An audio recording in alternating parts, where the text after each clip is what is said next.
Well, thanks so much for joining us for this edition of Making Sense, where we talk about our finances, our financial institutions, the current trends, and what's on the horizon as well. We're joined by Alex and Justin from Forest Area Federal Credit Union. Gentlemen, thanks so much for joining us. Today, we are talking about consumer protection, what's in place to protect us and our money, and what perhaps we should all be aware of. Thanks so much for joining us.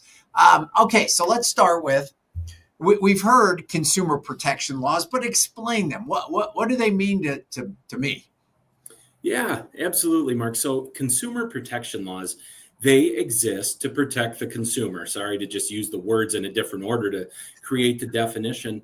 But you know what? This world is moving at a pretty fast pace. Okay. So knowing that these protections are out there, I think it's important for all of us to take a minute and think about it, because you never know when a scenario might arise that it applies to you. But really, a consumer protection law is really to make sure that people are being treated fairly in the marketplace, that they're not being looked at differently because of who they are, where they live, or certain other protected classes and reasons. They're also in place to help protect all of us from fraud, misrepresentation, unsafe products, unfair practices. These are all things that unfortunately can pop up from time to time. So it's really just nice to know that they're out there, and it provides a little bit of peace of mind knowing that these laws are out there, and that in certain cases, a consumer might be entitled to a refund, a warranty, or just a resolution to their dispute or their concern. So is it accurate to say, before we get too far into this, consumer protection laws, there's a lot of, it's not like the speed limit. Like consumer protection laws, there's a lot of different laws, a lot of different scenarios are addressed. Is that accurate? Yeah, absolutely. Lots of different laws, lots of different rules, regulations, different agencies where different pieces of these things fall under. So yeah, there's a lot out there. And it's a living document as well. I mean, those things are constantly changing, constantly evolving. As new threats pop up, as the new things happen within financial institutions, they're constantly evolving to cover all the new things that are happening. So are we supposed to know what they are? Like, like, it's an honest question. No, it's okay. No, you're not supposed to necessarily know what they all are. Just knowing that they exist, and going back to a common theme in so many of our conversations together, having your trusted advisor, having your bank or credit union that you trust, family, friends, professionals in other industries could be considered trusted advisors. So that if something pops up and you say, this doesn't seem right, go to one of those trusted advisors, because chances are definitely, when it comes to certain things related to lending, to borrowing, to deposits associated with finances, your bank or credit union, we're going to be there for you and be able to help you out and look into that a little bit further. So it's kind of one of those things where when we find ourselves, there ought to be a law against, there may actually be a law against. Correct. Absolutely. Well, that's good. All right. So what is the role of the CFPB, which is the Consumer Financial Protection Bureau? What's the role of this bureau? What do they do? Yeah, so the Bureau, they were actually born out of the 2007-2008 crisis. So after that happened, they realized that there was a lot of predatory things that were happening within some financial institutions, not all, but some. And so this group was put together as a way to help navigate and manage the rules and the laws that we're talking about. So, I mean, they kind of oversee all of the financial industry.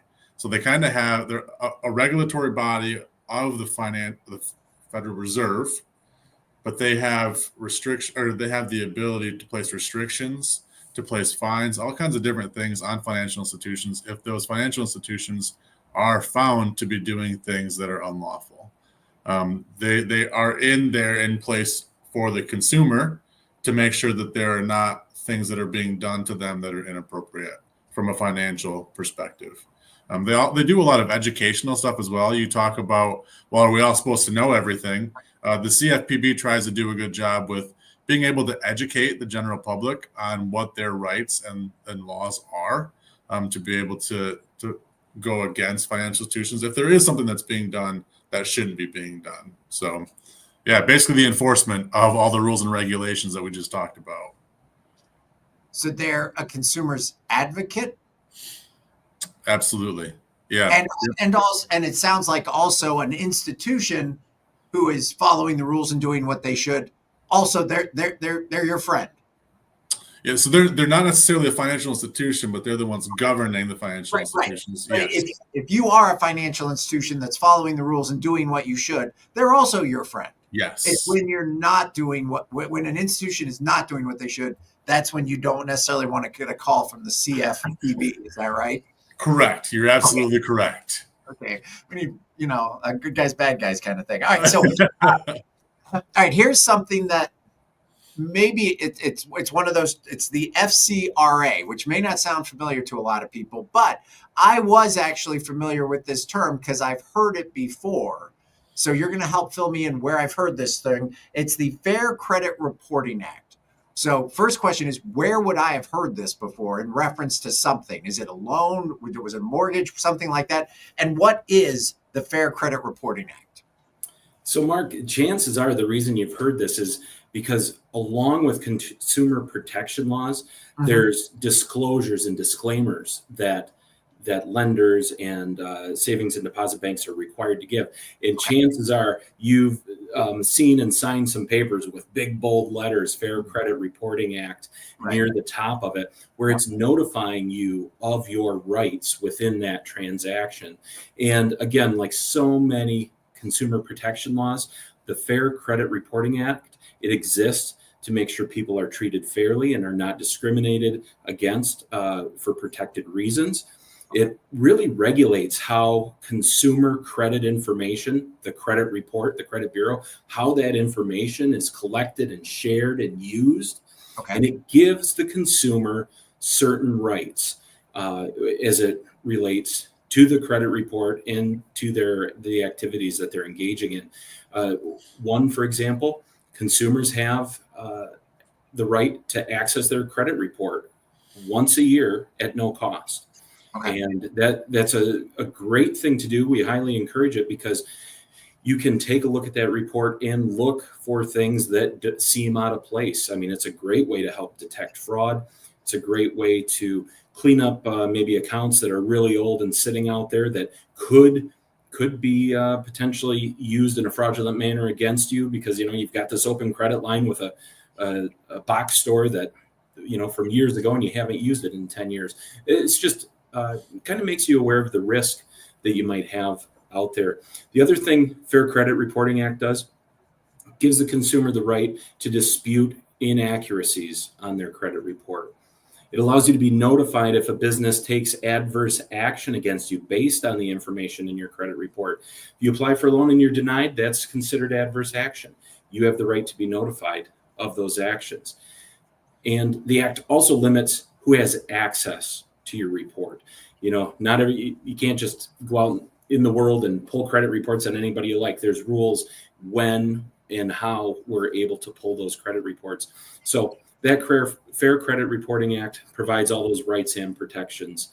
Again, another example of just another act, another piece, another rule that really gets specific in protecting consumers. So is it accurate to say that the Fair Credit Reporting Act is a consumer protection law? Absolutely. Okay. We're going to baby step our way through this, okay? So that we all understand. All right. Another act, which I'm going to go ahead and assume now is a consumer protection law, is the Truth in Lending Act. Again, another term that I probably read in boldface on the top of something and then kind of skimmed through everything underneath it because that's how we sign financial documents. How does that protect me? What? First of all, what is the Truth in Lending Act, and why is it good that that's in place for me? It's another piece of protection. Okay. This tells us, hey, lenders that are operating under these rules, you have to do these things. You have to make this information available. And that's why you've seen these words in bold letters on the top of some of the pages in a transaction that you might do. See, the Truth in Lending Act requires lenders to disclose the full cost of credit in a clear and understandable way. Mm-hmm. So that's important, isn't it? we've maybe heard the term predatory lending. That is a thing that is out there. And what this protection, this act is doing is saying, hey, lenders need to be upfront and honest. They need to be transparent. They need to do it in a clear and simple way. We have to make sure that we're disclosing to consumers clearly and understandably the information about their loan, what their interest rate is, how that translates into an annual percentage rate, any fees that are associated in the transaction, and the total cost of borrowing. Because, I mean, we all pretty much know you borrow money, you pay a little interest in that monthly payment, and eventually you pay the car off. But under this act, we're required to show you what portion of that is your principal payment, what portion is your interest expense if you take the full term to pay back, and then what the total of those two numbers is at the end. Because, if you're not careful, that's what you're really going to end up paying for that item that you're financing over the long term. And it's through this act, we are required to disclose it to you very clearly in that way. And you'll often see it on most financing documents.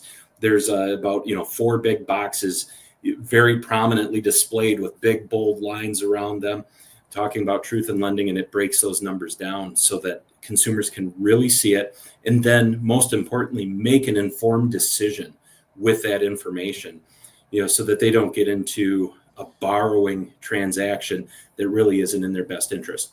Of course, continue working with trusted advisors, reputable lenders and service providers, and they're going to lay this stuff out for you. They're going to make it easy for you to see, and they're going to walk you through it and talk you through it, and even make recommendations along the way. When you're working with a trusted advisor, look for that. Look for those conversations. Look for those pieces of advice, because they're going to point you to stuff that's included in things like truth in lending and help you guide you through those decision-making processes. Yeah. So, if you've ever signed a mortgage and you thought, okay, I bought the house for this much. And then when you go and you actually, I imagine, get the Truth in Lending Act kicks in and you see how much that house is actually going to cost you after 30 years. I'm going to pay how much for this house in 30 years? Yeah. The Truth in Lending Act in action. That's it right there. So we have that act to thank for that gulp moment where you're like, oh, that dose of reality. That dose of reality. But that's a good dose of reality that we have talked about this before. Anytime you borrow money, you really need to think about the cost of that. And the Truth in Lending Act provides us that cost of what it's really going to cost you over the long run. Is that accurate? Yes, absolutely.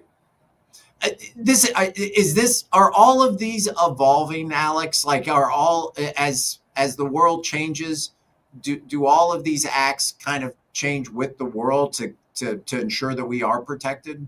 Yeah, they absolutely do. I mean, there's things that as different products are launched, different things that are happening. There's different loopholes that may be found later on. They're like, oh no, we got to close this down. And so they create an act to be able to help consumers to know what their rights and what they have the ability to do are. So absolutely, they evolve over time, all the time. And so it's so how financial institutions, I assume, people involved in that side of it, stay up to date on these acts as they evolve and change and everything like that. It's probably a little easier for you because that's the world you live in. How do we as consumers stay up to date on the constant changing? Is that hard? It is a difficult question to answer. I mean, there's so much going on, and if we're being honest, Mark, I would say that even within our credit union here, there's going to be people that aren't going to know every regulation. Sure. So that's why we have specialized people that are able to know the laws, know what the consumers' rights are. We've got people for everything that's going on, but there is a lot to be able to know and understand as a consumer. And that's why it's our job to be able to explain what those rights and those laws are to our consumers. So it goes back to dealing with people that you trust to help guide you through that process. Absolutely. Yeah, I've heard that from Justin a few times. Like we all don't need to be experts in this, but it's really good to have a friend or someone you trust who is an expert to walk you through this.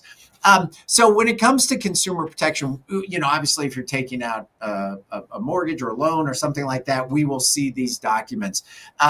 But we are probably far more likely to encounter potential identity theft. I mean, how many times in a life do you really sign a mortgage, right? But every single day, identity theft could be a concern for you. So how do consumer protection laws, how does all of this tie into to identity theft? Yeah, I'll jump in here really quick, only because Justin talked earlier about getting your credit reports on an annual basis, right?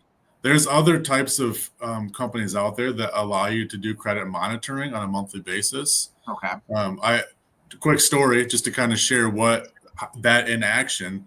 We just had our third child, and we were at home for the first day, and I got an email saying, "Hey, did you apply for a credit card?" And I was like, "I've been at the hospital for the last 24 hours. No, I did not."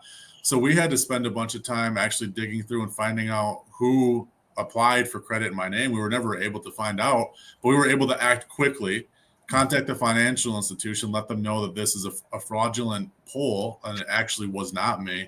We were able to get things closed down within a few hours. But had we not had credit monitoring on and having that stuff monitored every day, and that actually got live, the credit card was live, it would have been a lot harder to be able to get that closed down. So making sure that you do have something set up to be able to monitor what that credit looks like on your behalf on a daily basis. You're not having to go pull credit all the time on yourself to see what's going on there. So that's absolutely one way to be able to help protect yourself.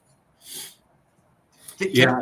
And, two other things that regular monitoring is important. Make sure in all of your online transactions, you're using strong, unique passwords, change them frequently. Please, no, not even please, just don't do it. Don't share your personal identifying information. Don't share your passwords. People are out there online, over the phone, through text message, trying to get us to share one piece of information about us personally so that they can then use it against us. Make sure that you don't fall for those gimmicks, and consider fraud alerts and credit freezes and those other types of protections that are available out there, or things you can do to give an added level of protection. Okay, I'm gonna ambush you guys with a question here. So help me with this. Okay, so credit monitoring. There's the wives' tale of, well, you don't want to check your credit too much because it wrecks your credit score. Okay, is there truth to that? And does credit monitoring change our credit score? Yeah, that's a good question. So if you do pull your credit if you have someone pull your credit frequently, then yes, it can lower your credit score by a few points here and there. If you have credit monitoring, it is not pulling your credit per se. So there's a difference between like a soft pull and a hard pull. Okay, so a hard pull actually pulls your credit and says that you are actively looking for a loan of some type. A soft pull is not. It's not necessarily, you may get that if you're being hired somewhere, they may soft pull your credit. Okay. Credit monitoring, things like that, it does not actually impact your credit score. It's the hard pulls that will impact your credit score. So don't be afraid to check your credit score or sign up for a credit monitoring program based on the fact that you believe it will do that, because it won't do that, correct? Absolutely. Justin may have more to jump in there, but that's absolutely true. Justin? That's pretty much it. That's pretty much it. Don't be afraid to use it. Use reputable companies if you're getting involved with credit monitoring, but they're a good tool. If you okay, we're kind of going down a hole here, but if you freeze your credit, like that you're not going to be applying for anything, and you put a freeze on it, can it still be monitored? Yes, it can still be monitored. The only time that it will not be able to be pulled is if you're doing a hard pull. Okay. The monitoring will still happen. If you need to go apply for a loan or something like that, you'll have to go unfreeze it and then refreeze it after you're done. Makes sense. All right. So why is all of this important besides the fact that it deals with our money? So my simple answer to that is knowledge is power. And we're living in an age where we're we're running through transactions really, really quickly. Auto loans, even mortgage loans. I mean, in the industry, everybody's talking about speed to close, and that's what consumers want. That's what our members and our customers want. They want these things to happen as quickly as possible. So, I mean, you can even get, some are coined one-click loans. Your financial institution pushes you an offer, you click once in your online banking, and you've got the offer and the money's in your account. I mean, it happens and can happen really, really quickly. Since it's happening so quickly, and so many of these financial institutions are delivering on that speed of service, as a consumer, don't forget that you still have rights, you still have protections that are out there, and it's okay to slow down, to ask questions, to inquire about those things, and make sure you fully understand what's going on. If speed of service is what you want, our banks and credit unions, people that trusted advisors, it's okay to do these transactions quickly. But again, if you're ever feeling just a small question mark in your mind, take a quick pause, ask some questions, because there's protection out there and there's rules that lenders such as our credit union and all these credit unions and banks, we have to follow them. So don't be afraid to ask questions about it. It's your money. This is the consumer's money. It's their reputation. It's their credit history that's on the line for this stuff. So it doesn't hurt to know what kind of protections are that you have available to you. Yeah, Justin, you said something there. A one-click loan. If there are places that are one-click loans, do they still have to follow like the Fair Credit Reporting Act? Do they have to follow the Truth in Lending Act? If they're Absolutely still have to follow this? Yes. Yep. Even though we've sped it up, the process feels, and really is faster. All of these rules still apply, and that's where ask those questions. If it's feeling a little bit questionable, ask the questions. We've done our best to, and we will ensure that we meet all of these rules and regulations. But never let a lender push you too quickly. If you're operate at your speed of comfort. We love to make things easy. We love to make it fast, but it's more important that we get it right and we keep a good relationship with our borrower in the process. I think we've all gotten pretty good at being able to recognize the difference between convenience and pressure, right? Yes. So we're able to do that. Alex, anything else you want to add? The only other thing I'll add is the only group that we haven't talked about is the NCUA. And they are the regulatory body over all credit unions, just like the FDIC on the banking side. And they're the individuals that ensure they have the insurance in place for consumers up to $250,000, your funds and the financial institution. So just another regulatory body. But wait, you said NCU? NCUA. What does that stand for? Yes, the National Credit Union Association. And so if we're familiar with FDIC, that would be the counterpart for credit unions? Yeah, so the FDIC is the regulatory body for banks. Okay. And the NCUA is the regulatory body for credit unions. Okay. Yeah, so we go through annual exams with them. They come in, they review everything that we're doing, making sure that we're not a threat to the share insurance fund, which that is it's a pool of money set aside by credit unions in case there is some type of credit union failure. They have the fund set aside to be able to insure those credit unions. So they come in and they're just making sure that the credit union members are safe. They're protected. They're taken care of. So for years, banks touted, FDIC. Like that was like, you had that, you felt good, right? Mm-hmm. Same purpose with for credit unions with that labeling and earning that endorsement. Is that should we be looking for that if we're looking at a credit union? Yes, every credit union lobby should have an NCUA sticker in it showing that they are in fact insured by the NCUA, and it's up to the same $250,000 whether it's a bank or a credit union. So it sounds like overall there are a lot of things in place to protect consumers. Is that accurate? Regardless of what we're doing, whether it's a loan or any kind of financial transaction, there are laws in place with our best interest at heart. Accurate? Yeah, that's what the lawmakers are trying to do. They're trying to look out for their constituents, the consumers, to make sure that they're taken care of and that their financial institutions are not taking advantage of them. Well, we appreciate that. And if we have, since many of us are not writing that legislation, many of us have not read all that legislation, and many of us probably don't understand it all, even if we did read it, the best thing to do is, if you have a question, go talk to your trusted credit union financial experts. Talk to them because they are familiar with this, because this is their job. Accurate? Accurate, 100%. All right, gentlemen. Hey, thank you so much. I feel a little smarter and I feel a little better protected, so that's good. And we'll take this advice and we'll catch everybody next week. Sounds good. Appreciate it, Mark. Thank you.